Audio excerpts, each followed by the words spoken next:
Jaw line, jaw line, jaw line. आप लोगों ने बहुत ही बार ये वर्ड सुना होगा जॉ लाइन बोल के, ठीक है? इंटरनेट पे बहुत ज़्यादा लोग ऐसे रील्स पे ऐसे जॉ लाइन फ्लेक्स करते हैं, बहुत बहुत ज़्यादा बार आप लोगों ने देखा होगा। तो आज की इस वीडियो में मैं बात करने वाला हूँ कैसे आप भी अपनी जॉ लाइन को एकदम बहुत तगड़ा बना सकते हो, शार्प बना सकते हो और एकदम फॉरवर्ड ग्रोन एकदम आगे तक बना सकते हो। सो फर्स्ट ऑफ ऑल देखो यार, जॉ लाइन का एनाटॉमी, जॉ लाइन एक्चुअल में है कैसा, उसका स्ट्रक्चर समझते हैं। तो पहले देखो यार, ये जॉ लाइन, ये जो ये लाइन दिख रही है, सिर्फ ये जॉ लाइन नहीं होती है। जॉ लाइन मतलब ओवरऑल यहाँ पे तीन चीजें आती है। एक होता है मैक्सिला, ठीक है? ये वाला पार्ट पूरा यहाँ पे फोटो डाल दूंगा, तो ये वाला पार्ट। एंड सेकेंड होता है मैंडिबल। ये maxilla is basically upper jaw, mandible is your lower jaw, ठीक है? एंड नेक्स्ट जो है वो आता है मैसेटर मसल। ये साइड के जो मसल्स होते हैं ये वाले, इसे हम कहते हैं masseter muscles. So first of all हम बात करते हैं मीविंग के बारे में। अब ये जो मीविंग है ये बहुत ज़्यादा आप लोगों ने सुना होगा, बहुत इंटरनेट पे बहुत वायरल टर्म है, फेमस टर्म है मीविंग, ठीक है? सो मीविंग जो है वो बेसिकली होता क्या है, मीविंग एक पोस्चर है, ठीक है? कोई एक्सरसाइज नहीं है मीविंग। जैसे कि फॉर एग्जांपल, अब हम ऐसे ऐसे थोड़ी ना चलते, ऐसे लिंगेसन बन के नहीं चलते हम लोग ऐसे सीधा चलते हैं ना। तो वैसे ही हमको मीविंग करनी है, ठीक है? मीविंग बेसिकली एक टंग का पोस्चर है, ठीक है? अब भाई, तुम मुझे कितने देर तक करना है, हमेशा करना है, समझ रहे हो? तुम हमेशा ऐसे चलते हो ना, ऐसे करके कुबड़े जैसे थोड़ी ना चलते हो। वैसे ही सिमिलरली मीविंग भी हमको हमेशा करते रहनी है, ठीक है? एंड मीविंग की जो ट्रिक है आपको तब तोड़नी है जब आपको मुंह खोलना होगा, आपको कुछ बोलना होगा, ठीक है? मीविंग करते कैसे है, तो ये देखो, आपको क्या करना है, आपकी जो जीभ जीभ जीभ को आपको, एक होता है आपका हार्ड पैलेट और एक पीछे साइड होता है आपका सॉफ्ट पैलेट। आपको क्या करना है, ऐसे निगलना है, ठीक है? सोचो कि आप कुछ तो चीज़ को अंदर डालो, निगल रहे हो, तो तुम्हारी जीभ जो है पीछे जाएगी। तो अभी ये जो जीभ पीछे जा रही है, तो उसको एकदम पीछे से आपके एकदम जो रूफ ऑफ द माउथ है उसमें लगाना है, ठीक है? फॉर एग्जाम्पल, मैंने ऐसे जीभ को है पीछे लिया, यहाँ से मेरे को पूरा इस पे ऐसे टच करना है। अगर मैं यहाँ पे ऐसे टच करूंगा तो होगा क्या, बेसिकली प्रेशर अप्लाई होगा, एक रूफ ऑफ द माउथ पे प्रेशर अप्लाई होगा। एंड ओवर द टाइम जैसे आप ये प्रेशर अप्लाई होगा, इससे होगा कि आपका जो ओवरऑल ये वाला पार्ट जो है ये अभी आगे मैक्सिला आगे बढ़ेगा, मैक्सिला का ग्रोथ होगा। साथ साथ ये मैंडिबल जो है इसका भी ग्रोथ होगा, समझ रहे हो? तो इससे आपका जो जॉलाइन है वो ओवरऑल आपका एकदम आगे आएगा, समझ रहे हो? ठीक है? सो ये होगी मीविंग। अब एक और चीज़ होती है इसमें जिसे हम कहते हैं हार्ड मीविंग। हार्ड मीविंग मतलब बेसिकली इसमें तुम जानबूझ के ऐसे थोड़ा और ताकत लगा रहे हो। मीविंग जैसे आप कर रहे हो वैसे ही कर रहे हो, लेकिन उसमें जस्ट जानबूझ के आप और थोड़ा-सा ताकत लगा रहे हो। समझ रहे हो? ऊपर ऊपर और तुम अपने टंग से जानबूझ के और एक्स्ट्रा प्रेशर लगा रहे हो, ठीक है?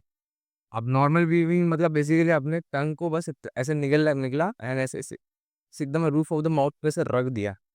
लेकिन हार्ड वीविंग में बेसिकली आप उसमें से प्रेशर भी लगा रहे हो, समझ, अपने टंग्स प्रेशर भी लगा रहे हो। सो ये बेसिकली हार्ड वीविंग एक तरीके से समझ लो एक एक्सरसाइज है, ठीक है? ये एक्चुअली में वो नहीं है, ठीक है? पोस्चर नहीं है, ये एक तरीके से एक्सरसाइज है। हार्ड वीविंग को आप ज्यादा मत करना, ठीक है? अब भाई मीविंग का पॉइंट क्यों है, क्यों भाई, क्यों मीविंग का जरूरत ही क्या है? तो देखो यार, मीविंग से होता क्या है, अब अब यहाँ पे हो क्या रहा है, जैसे मैं मीविंग कर रहा हूँ मैं बोल नहीं पा रहा हूँ, अपने मुंह को खोल नहीं पा रहा हूँ, समझ रहे हो? अब हो क्या रहा है, अब मोस्टली जो लोग होते हैं ना जो रात को घूरते हैं, ठीक है? रात को वो लोग घूरने की आवाज़ आती है, स्नोरिंग की प्रॉब्लम जो होती है, ठीक है? अब इसका जो मेन रीज़न होता है वो होता है वो माउथ ब्रीदिंग करते हैं, यानी कि वो नाक से नहीं मुंह से सांस लेते हैं। अब यहाँ पे फोटो डाल दूंगा, एक नोज ब्रीदर है और एक है माउथ ब्रीदर। माउथ ब्रीदर का जो चिन होता है एंड जो ओरल जॉ होता है वो पूरा का पूरा रिसेस होता है, एकदम ऐसे ऐसे होता है, ऐसे अंदर की तरफ। लेकिन अगर कोई नोज ब्रीदर होगा उसके एकदम ऐसे ऐसे आगे की तरफ फॉरवर्ड ग्रोन होता है उसका जॉ, समझ रहे हो? अब वही बात है, ठीक है? अब कोई माउथ ब्रीथिंग करेगा ना सालों सालों तक, बचपन से उसको आदत है, समझ रहे? ऐसे ऐसे उसका मुंह खुला ही रहता है। बहुत सारे लोग ऐसे, कुछ कुछ लोग होते हैं जिनका मुंह ऐसे होता है, नॉर्मली भी ऐसे हल्का खुला होता है, वो लोग बेसिकली माउथ ब्रीथिंग करते हैं। अब जब तुम म्यूविंग करोगे तो तुम्हारा जो मुंह है वो बंद हो जाएगा। समझ रहे हो? तो बेसिकली यहाँ पे मेरा मुंह बंद हो गया। अब हो क्या रहा है कि यहाँ पे मेरे को नोज ब्रीदिंग ही करनी पड़ेगी, भले ही मैं माउथ ब्रीदिंग करता हूँ, ठीक है? मेरे को आदत है माउथ ब्रीदिंग की, लेकिन स्टिल मैं क्या कर रहा हूँ, यहाँ पे नोज ब्रीदिंग कर कर रहा हूँ, इसमें मैं मुंह ही नहीं खोल सकता हूँ। अब जब तुम सोओगे, सोते टाइम तो थोड़ी ना आपको याद रहेगा कि आप मीमिंग कर रहे हो या नहीं कर रहे हो। तो आप क्या कर सकते हैं, छोटी सी टेप, ठीक है, ज़्यादा बड़ी टेप मत लेना, छोटी सी हल्की टेप लेना और अपने मुँह पे सोते टाइम लगा देना है, जिससे कि आपकी जो रात को जो घूरने की स्नोरिंग की प्रॉब्लम है वो भी फिक्स हो जाएगी। ठीक है, रात को अगर तुम बहुत ज़्यादा ऐसे खर्राटे मारते हो ऐसे करके, तो वो वाली जो प्रॉब्लम होती है, घूरने की प्रॉब्लम, ठीक है, वो भी फिक्स हो जाएगी। ठीक है? एंड जो तुम्हारी स्लीप की क्वालिटी है वो अच्छी हो जाएगी, तुम्हारी ओवरऑल ब्रीथिंग अच्छी हो जाएगी, तुम्हें बहुत सारे बेनिफिट मिलेंगे, तुम एक्सरसाइज करोगे, ज़्यादा एनर्जी ज़्यादा स्टैमिना, क्योंकि ओवरऑल तुम्हारे जो अंदर ऑक्सीजन जा रहा है वो एकदम प्योर फ़िल्टर होके ऑक्सीजन जा रहा है एंड एकदम अच्छा क्वालिटी में और ज़्यादा ऑक्सीजन जा रहा है, समझ रहे हो? नॉर्मली जब हम माउथ ब्रीथिंग रहते हैं, अब देखो नाक के अंदर बहुत सारे अलग-अलग चीज़ें होती है, अलग-अलग रिसेप्टर्स होते हैं, बहुत सारी चीज़ें होती है, जो बाल जो नाक के अंदर होती है, फिर फ़िल्टर की तरह एक्ट करते हैं एंड फ़िल्टर करते हैं हमारे एयर एयर को, ठीक है? लेकिन वही जो माउथ होता है, माउथ से अब एयर लेंगे तो सीधा वो अंदर जाती है। वो फ़िल्टर वगैरह कुछ नहीं होता उसमें। नेक्स्ट अगर हम बात करेंगे एक और फेशियल एक्सरसाइज़ की, जो कि होने वाली है चिन टक्स। बेसिकली ये एक लोअर जॉ की एक्सरसाइज़ है। तो इसमें बेसिकली हम करते क्या है, फॉर एग्ज़ाम्पल यहाँ पे कुछ तो ऐसे रखा हुआ है, दीवार के अगेंस्ट में मैं हूँगा, ऐसे दीवार के अगेंस्ट में, इनमें क्या करूँगा, ऐसे चिन जो है ना उसको ऐसे अंदर डालूँगा, अंदर। तो जब तुम चिन अंदर डालोगे तो तुम्हारा जो हेड होगा ना, हेड वो हल्का-सा आगे जाएगा, ठीक है? उसको जाने देना। हल्का-सा हेड है ना, हल्का आगे की तरफ टिल्ट होगा, ऐसे होगा। ठीक है? तो उसको जाने देना, वो नॉर्मल है। ठीक है? ये एक एक्सरसाइज़ है। एंड यहाँ पे अगर मैंने ऐसे ऐसे ये कर दिया, ये उसे हम कहेंगे चिन तक होल्ड। मैं यहाँ पे इसको होल्ड कर रहा हूँ।